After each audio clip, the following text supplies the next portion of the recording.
Hello students, lesson number 4 operation on fraction यामधील आपण या व्हिडिओमध्ये प्रॅक्टिस सेट 10 अभ्यासणार आहोत. याच्यामध्ये ॲडिशन आणि सबट्रॅक्शन आपल्याला सोडवायचे आहेत. आता पहिलं आहे ॲडिशन ॲड. आता या ॲडिशनसाठी बेरजेसाठी 2 मेथड आहेत. त्यातली आपण जी मेथड नेहमी पुढे वापरली जाते त्या मेथडचा आपण या ठिकाणी वापर करणार आहोत. ठीक आहे.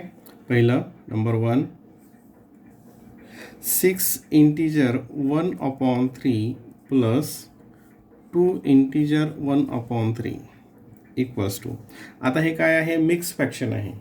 आणि ह्या मिक्स फ्रॅक्शनचं आपल्याला काय करायचं? मग इम्प्रॉपर फ्रॅक्शनमध्ये कन्वर्ट करायचं. याला इम्प्रॉपर फ्रॅक्शनमध्ये कन्वर्ट करायचं. तर ते कसं कन्वर्ट करायचं बघा. हे आता हा कोशंट आणि हा डिवायझर आपण मागे बघितलं होतं का याच्यामध्ये इम्प्रॉपर फ्रॅक्शनचं मिक्स फ्रॅक्शनमध्ये कन्वर्जन करत असताना. तर याचा आणि याचा काय करायचं? मल्टिप्लिकेशन करायचा आणि हे वरचं जो आहे न्यूमरेटर ते ॲड करायचं. म्हणजे कसं येईल बघा. 6 × 3 + 1 6 × 3 + 1 आणि हे 3 जसेच्या तसे प्लस. इथं कसं येईल मग 2 × 3 2 × 3 2 × 3 आणि हे +1 न्यूमरेटरच्या आणि हे 3 डिनॉमिनेटरला. ठीक आहे. पेनाच्या पॉईंटकडे लक्ष असू द्या.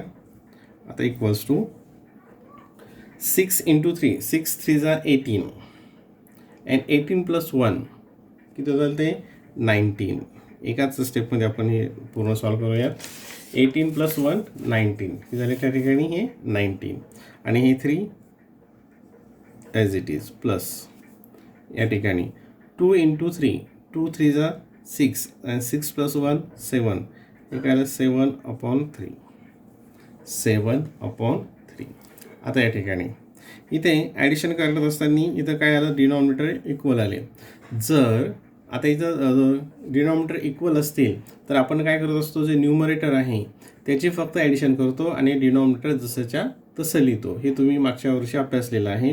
नसेल तर त्याचे खाली अशा प्रकारचे ॲडिशन करण्याची जे उदाहरण आहे त्याची लिंक खाली डिस्क्रिप्शन बॉक्समध्ये दिलेली आहे. बघा, हे डिनॉमिनेटर सारखेच असल्यामुळे हे इथं डिनॉमिनेटर लिहिलं आणि 19 + 7 इथं प्लस आहे म्हणून प्लस 19 + 7 पेनाच्या पॉईंटकडे लक्ष असू द्या. 19 + 7 इक्वल्स टू खाली इक्वल्स टू आता 19 + 7 19 + 7 किती येते? ॲडिशन 19 आणि 7ची 26/3 26/3. आता हे काय आलं? याच्यामध्ये परत आलं इम्प्रॉपर फ्रॅक्शनमध्ये. याला आपण काय करायचं? परत आणखी या मिक्स फ्रॅक्शनमध्ये कन्वर्ट करायचं. ते कसं कन्वर्ट करायचं ते आपण मागच्या व्हिडिओमध्ये बघितलेलं आहे की हा जो नंबर आहे याला डिव्हाइड करायचं. जो कोशंट असेल तो इथं समोर लिहायचा, वर रिमाइंडर लिहायचा आणि खाली डिव्हायझर लिहायचा. तर मग काय येईल? याचं उत्तर इक्वल्स टू बघा हे 3. 3ने 26ला डिव्हाइड केलं तर 3 1 = 3 3 2 = 6 असं करत काय येईल? 3 8 = 24 3 8 = 24 आणि 25 26 रिमाइंडर किती उरेल? 2. इथं वर लिहिलं. हे कोशंट आपण मागच्या याच्यामध्ये पाहिलं होतं. त्याची लिंक पण खाली दिलेली आहे प्रॅक्टिस सेट 9मध्ये. इथे काय असतं? कोशंट, रिमाइंडर आणि डिव्हायझर अशा प्रकारेचं डिव्हिजन केल्यानंतर इथं कोशंट, रिमाइंडर आणि हा डिव्हायझर. लक्षात आहे. क्वेश्चन 1. क्वेश्चन नंबर 2 बघूयात. पहिले तुम्ही हे सगळे प्रश्न लिहून घेतलेले आहेत. आता क्वेश्चन नंबर 2 बघा. Question number 2. 1 इंटीजर याचं रिडिंग कसं करतात? 1 integer 1/4 plus 3 integer 3 integer 1/2 3 integer 1/2. आता याचं काय करायचं? मिक्स फ्रॅक्शनमधून इम्प्रॉपर फ्रॅक्शनमध्ये कन्वर्जन करायचं. ठीक आहे.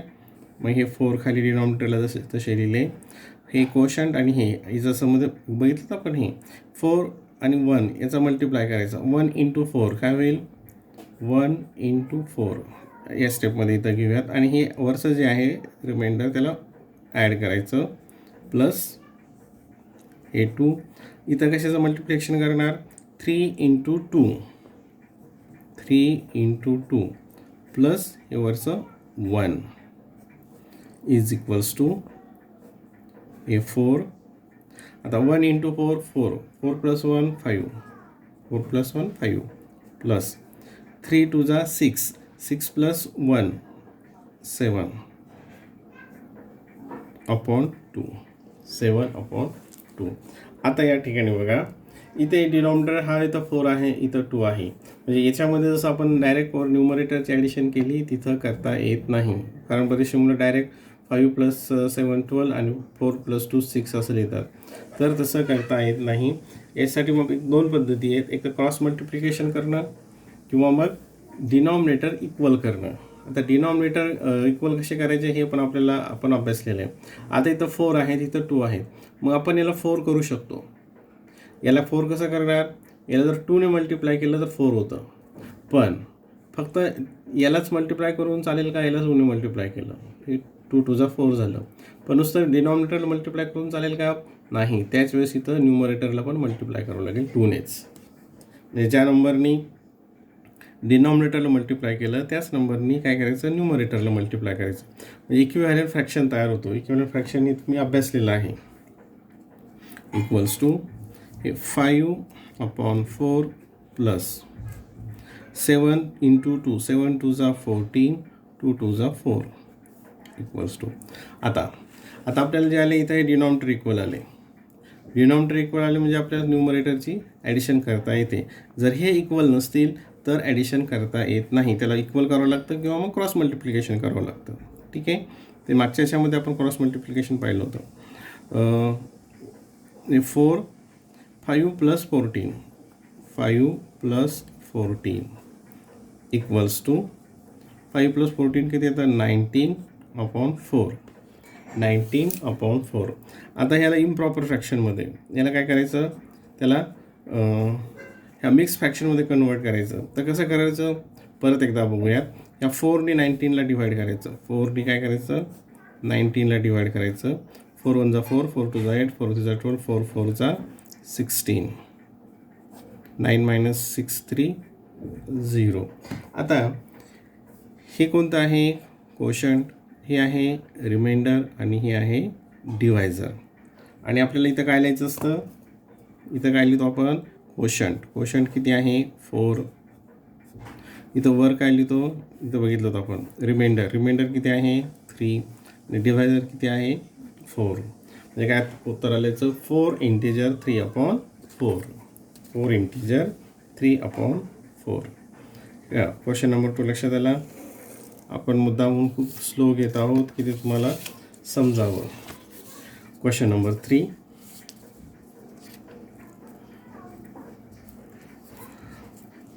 हा क्वेश्चन घेऊयात, इकडे लिहितो मी. Question number 3.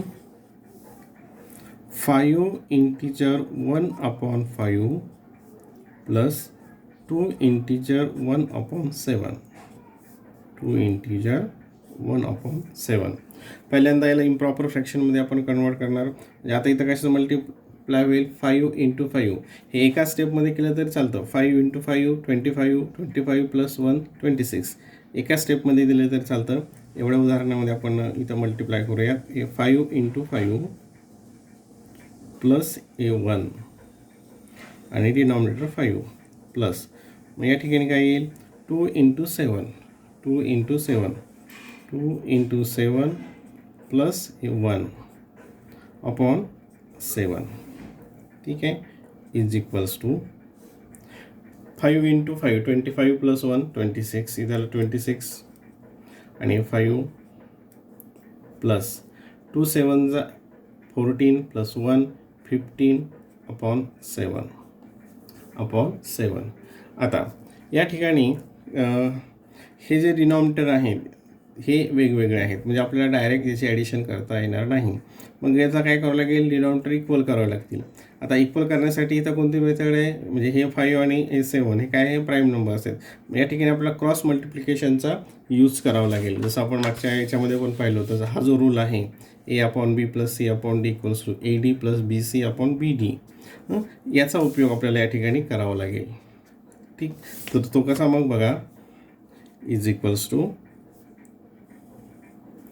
काय येईल या ठिकाणी क्रॉस मल्टिप्लिकेशनमध्ये 26 इंटू 7 हा मल्टिप्लिकेशन, 26 इंटू 7 प्लस आणि हा multiplication 5 into 15 upon 5 into 7 denominator B into D, म्हणजे 5 इंटू 7 इक्वल्स टू आता 26 इंटू 7, 26 7 जर मल्टिप्लिकेशन टेबल पार्ट असेल तर डायरेक्ट करा, नसेल तर काय करायचं मग याचा मल्टिप्लिकेशन करायचं. कसं करणार तो 26 इंटू 7 करेक्ट, 26 इंटू 7.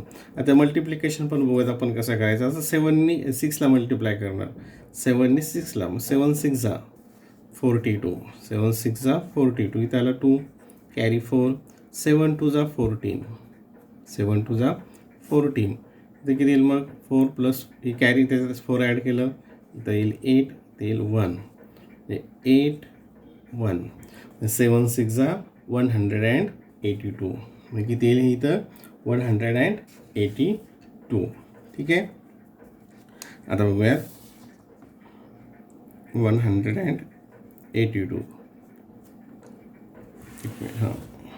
आणि 15 5 जा जर टेबल माहीत असेल तर डायरेक्ट मल्टिप्लिकेशन करायचं, डायरेक्ट लिहायचं नसेल तर मग 15ला 5नी मल्टिप्लाय करायचं. जर पाडेपाठ असतील तर लगेच उत्तर नसेल तर मग त्याला खूप वेळ लागतो. 5 5 जा 25, इथं 5 घेतलं आणि कॅरी 2, 5 1 जा 5, 2 प्लस 5 7, काय आलं ते 75, म्हणजे 15 5 जा किती आलं 75, 5 5 जा 35, 5 5 जा 35. आता इक्वल्स टू ही दोघांची ॲडिशन 182 अपॉन 75. मग ही ॲडिशन कशी करायची, असे जर आडवी येत नसेल तर काय खाली उभे मांडणी करायची रफमध्ये. 182 प्लस 75, 182 प्लस 75, मग किती येईल ते बघा 5 प्लस 2 7, 8 प्लस 7 किती येईल ते 15, कॅरी 1, 257, 257, म्हणजे किती ॲडिशन आली 257 डिवायडेड बाय 35, डिवायडेड बाय 35. आता हे काय झालं, कशामध्ये आलं हे, परत इम्प्रॉपर फ्रॅक्शनमध्ये. आता आपल्याला काय करायचं, त्याला प्रॉपर फ्रॅक्शनमध्ये कन्वर्ट करायचं. 35ने 257ला डिवाइड करायचं, 35ने 257ला डिवाइड करायचं. तर आपण या ठिकाणी डिव्हिजन करूयात, या पेजवर घेऊया इथे डिव्हिजन, हे रफ पेज आहे. ठीक आहे. 35ने 257ला डिवाइड करायचं. आता याच्यामध्ये दोन प्रकारे आपण करू शकतो, एक अंदाज बांधू शकतो किंवा मग डायरेक्ट मग 35चा टेबल इथे तयार केला, 35 1 जा 35, 35 2 जा असं तयार केलं. किंवा मग आपण असं पण अभ्यासलं की 3ने ह्या 25ला डिवाइड करून बघायचं, 3ने 25ला.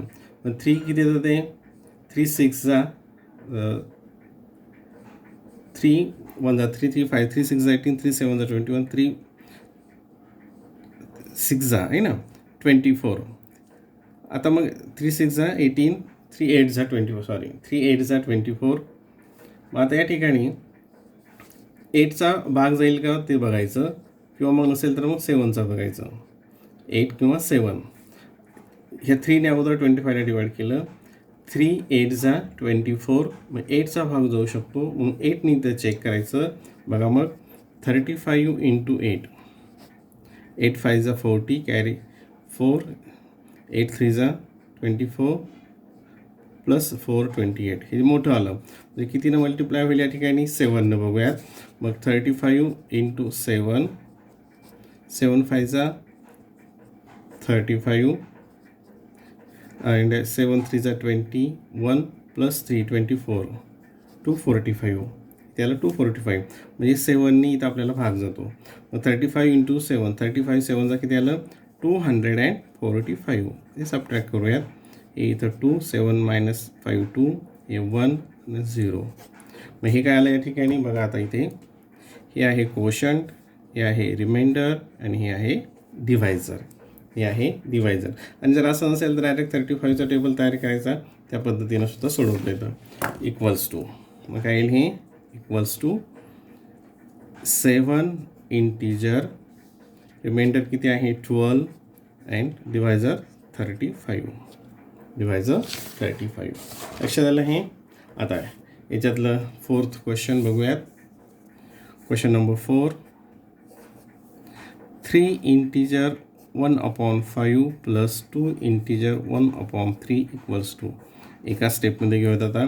3 इंटू याचं मल्टिप्लिकेशन, 3 5 जा 15, 15 प्लस 1 16/5 प्लस 2 इंटू 3, 2 3 जा 6 प्लस 1 7/3 इक्वल्स टू.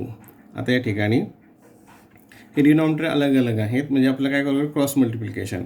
मग 16 into 3, 16 into 3 plus 5 into 7 cross multiplication आणि डिनॉमिनेटरला 5 इंटू 3 इक्वल्स टू 16 3 जा 48 प्लस 5 7 जा 35 अपॉन 5 3 जा 15. ठीक आहे. याचं ॲडिशन करूया. तिथे 5 प्लस 8 13 प्लस 1 43 अपॉन 15. मग या ठिकाणी 73 5 इक्वल्स इथं घेऊया समोर. 5 प्लस 8 हे 15 खाली जसं तसं येईल. 5 प्लस 8 13 कॅरी 1 इथं 4 प्लस 4 8 83/15. 83/15 आलं. मग आता याचं काय करायचं, इम्प्रॉपर फ्रॅक्शनचं मिक्स फ्रॅक्शनमध्ये कन्व्हर्जन करायचं. 15ने 83ला आपण डिवाईड करूया, तर ते किती होईल मग, हे 15 खाली 15ने 83ला डिवाईड केलं. 15 1 15, 15 2 30, 45 60 अँड 75. 15 5 जा 75 आणि 75 आणि किती 83, तर 75 अँड 8 रिमाइंडर काय उरलं या ठिकाणी 8. ठीक आहे. याला क्वेश्चन नंबर 4 यामधील